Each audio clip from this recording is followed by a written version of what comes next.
지난 2020년 겨울 영하 18도의 한파경보가 발효됐던 날 한국인들은 한국에서 일어난 사고로 큰 충격을 받았습니다. 이날 뉴스는 경기도 포천의 한 비닐하우스 숙소에서 30대 외국인 여성 노동자가 숨진 채 발견됐다는 사실을 대대적으로 보도했습니다. 당시 그녀는 전기가 제대로 공급되지도 않아 난방도 할 수 없고 숙소로 사용하기에 너무나 열악한 환경이었다는 사실이 알려지며 사회적으로도 큰 이목을 끌었었죠. 따뜻한 나라에서 온 그녀가 살기에 경기도 포천의 영하 18도는 견디기 힘들었을 것이고, 더구나 난방도 제대로 되지 않는 비닐하우스 숙소에서 살을 해는 추위를 이겨내는 것은 불가능했을 겁니다. 외국인 노동자 이야기입니다. 이 사고로 경기도는 농어촌 외국인 노동자의 주거환경 실태를 전수조사했는데, 그 결과 비닐하우스를 숙소로 사용하는 경우가 무려 38%에 달한다는 점이 알려졌습니다. 같은 해 고용노동부가 농식품부와 해수부 공동으로 실시한 실태조사에서는 외국인 노동자 10명 중 7명이 정식 건물이 아닌 비닐하우스, 컨테이너 등 가건물을 숙소로 쓰고 있다는 점이 드러났습니다. 냉난방은 물론 화장실이나 샤워실은 꿈도 꿀 수 없고, 화재라도 발생한다면 순식간에 전소될 그런 허름한 시설에서 우리 고용주들은 외국인들을 부려왔습니다. 그렇게 외로움, 차별, 고된 노동으로 점철된 쓰디쓴 눈물을 삼키며 고향에 돌아갈 날만 손꼽아 기다리며 버텨냈죠. 물론 처우가 괜찮은 외국인 노동자도 분명 존재할 것이지만, 우리가 아는 많은 농어촌 외국인 노동자들의 상황은 그렇게 괜찮지는 않을 겁니다. 그렇게 훌륭한 생활 환경이 주어질 수 없음을 잘 알고 있지만, 그럼에도 전 재산을 팔아 한국에 갈 날만 손꼽아 기다리는 사람들이 있습니다. 안녕하세요, 디스멘털입니다. 지난 2010년 9월 군대를 전역한 한 남성이 인도에서 기차를 타고 집에 가고 있었습니다. 비슈누 쉬네스타라는 이름의 이 남성은 1975년생으로 네팔에서 태어나 인도군에서 상병으로 복무하다 막 퇴역했는데, 그는 소위 죽음의 용병이라 불리는 구루카족이었습니다. 군인 신분으로 이라크 전쟁과 아프가니스탄 전쟁에 모두 참전했고, 기밀이 해제되지 않는 이상 절대 알 수 없는 특수한 국가에서 복무한 경력까지 갖춘 살아있는 인간병기였습니다. 세계 최고 수준의 전쟁 경험과 전투 경험, 그리고 어릴 적부터 전투기계로 키워지는 구루카족 출신인 그는 35세의 늦은 나이에도 여전히 최고의 전투 기술을 몸에 익히고 있었는데요. 그런데 열차 안에서 그는 봐서는 안 될 장면을 목격했습니다. 한밤중 정글로 진입한 열차에서 40여 명의 무장강도가 들이닥치더니 마구잡이로 승객들을 강탈하기 시작했는데, 괜히 문제를 일으키고 싶지 않았던 그는 지갑을 내주고는 가만히 지켜보기만 했습니다. 그런데 이들이 18세 소녀를 부모 앞에서 희롱하기 시작하자 그는 더 참지 않기로 했습니다. 당장 옆구리에서 쿠크리를 꺼내들었죠. 쿠크리는 구루카 용병의 상징으로 알려져 있는 끝이 구부러진 단도인데, 이는 엄폐물에 가로막혀 사격이 불가능한 정글에서 사용할 목적으로 개발됐습니다. 그래서 죽음의 용병인 구루카족은 전 세계 어느 군데에 파견되든 어떤 최첨단 무기를 지급하든 항상 쿠크리를 옆구리에 차고 다닙니다. 어쨌든 쿠크리를 이용해 두목으로 보이는 남성을 제압한 후 그를 방패 삼아 무장강도를 차례차례 요리하기 시작했습니다.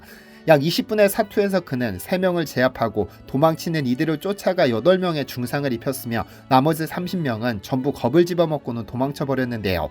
치안이 극도로 불안하다는 인도에서 소문으로만 존재하는 줄 알았던 40대 1이라는 싸움을 현실에서 선보인 그를 위해 구루카 여단은 다시 그를 불러들여 표창한 후 쿠크리와 5만 루피의 포상금을 지급했습니다. 그 덕분에 목숨을 구한 소녀와 부모는 감사의 표시로 700만 원을 내밀었으나 그는 전부 거절하고 조용히 집으로 돌아갔죠. 위에서 설명드린 구루카족은 세계에서 가장 높은 고지대에 사는 민족으로, 이들의 심폐량은 상상을 초월합니다. 그래서 신체 능력이 워낙에 뛰어나 전 세계에서 가장 유능한 용병으로 유명한데, 네팔의 3대 수입원으로 꼽힐 정도로 큰 산업입니다. 그런데 네팔의 3대 수입원이 한국 때문에 달라질지도 모르겠습니다. 왜냐면 지금 네팔에서는 전 재산을 팔아서라도 한국으로 돈 벌러 가려는 사람들이 넘쳐나기 때문인데요. 2021년 기준 국내 체류 중인 네팔인은 약 36,903명, 그중 20대와 30대가 90%가 넘는 절대 다수를 차지하고 있습니다. 이들 대부분은 고용 허가제로 들어온 네팔인들인데요. 여러분도 잘 아시다시피 지금 현재 한국은 외국인 노동자들이 없이는 거의 모든 산업이 한 달도 지나지 않아 파탄날 겁니다. 제조업, 건설업, 농업, 어업 분야에서 외국인 노동자들은 한국인들이 기피하는 소위 3D를 떠받치고 있습니다. 불법으로 한국에 와 일하는 외국인 노동자들이 한국인의 일자리를 빼앗는다는 노동계 등의 반대에 부딪혀 우리나라는 1990년대 초 산업연수생 제도를 이용해 저숙련 외국 인력을 중소제조업 분야 등에 도입하기 시작했습니다. 그러나 노동자에게 연수생 대우를 한다는 국내외의 비판으로 이는 고용허가제로 바뀌었습니다. 한국인 노동자를 구하지 못하는 중소기업이 정부로부터 고용허가서를 받아 합법적으로 비전문 외국인 노동자를 고용할 수 있도록 한 것이죠. 고용허가제에서 E9 비자를 받고 입국한 외국인은 한 번에 최대 4년 10개월까지 노동이 가능하고 재신청하면 다시 4년 10개월을 한국에서 일할 수 있습니다. 약 10년 정도 한국에서 일할 수 있는 방안을 마련해 준 것인데 외국인들에게 이는 꿈과 같은 일입니다. 현재 한국은 필리핀, 몽골, 스리랑카, 베트남 등 총 16개국을 고용허가제 송출국가로 지정했는데 이들 중 가장 많은 고용허가제 인력을 수출한 국가는 단연 네팔입니다. 고용노동부가 발표한 고용허가제 고용동향에 따르면 통계가 확정된 2022년 기준 네팔은 14,495명을 송출했는데 이는 16개국 중 단연 1위입니다. 여기에 고용노동부는 노동시장에 활력을 불어넣기 위해 지난 5년간 약 5, 6만 명 수준이었던 외국인 근로자 도입 규모를 올해 초 11만 명으로 늘렸다가 다시 1만 명을 추가로 들이면서 역대 최대로 확대시켰습니다. 이로써 택배 상하차 및 항공지상조업의 상하차 직종 등에도 외국인 노동자 고용이 가능해졌죠. 이러한 직종은 한국인들이 평생 직업으로 삼기를 꺼리는 힘들고 고된 일입니다. 아마 올해 통계가 확정된다고 하더라도 16개국 중 가장 많은 인력을 송출한 국가는 여전히 네팔일 겁니다. 잠시 사진 한 장만 보겠습니다. 큰 스타디움으로 보이는 운동장에 수천 명의 네팔인들이 모여 있는데 모두 종이를 한 장씩 손에 쥐고 있고 일부는 빙 둘러 모여 의견을 나누고 있습니다.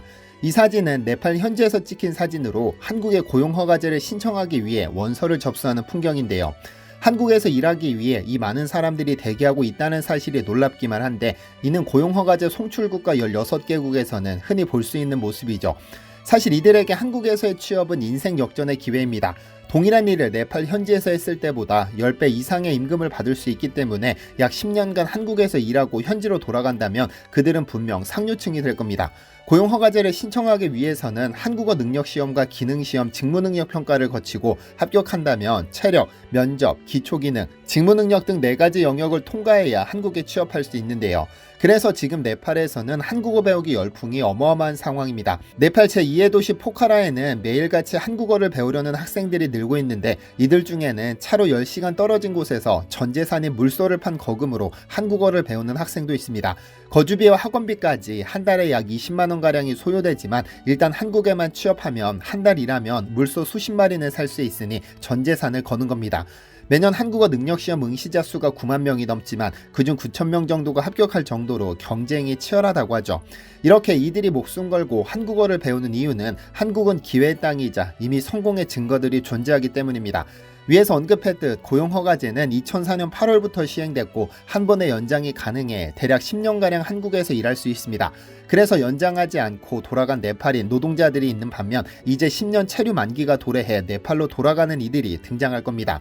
그리고 이들은 한국에서 누리던 생활들, 즉 한국 드라마를 즐기고 LG나 삼성과 같은 고급 전자제품을 쓰고 한국에서 몰던 자동차를 몰 것이며 그들이 누리는 상류층 생활은 분명 누군가에게 동경의 대상이 될 겁니다. 또한 한국에서 경험했던 음식, 생활, 문화를 그리워하는 이들을 위한 사업이 생겨나면서 어쩌면 카트만두나 포카라는 제대로 한국화가 진행된 제2의 울란바토르가 될지도 모르겠습니다.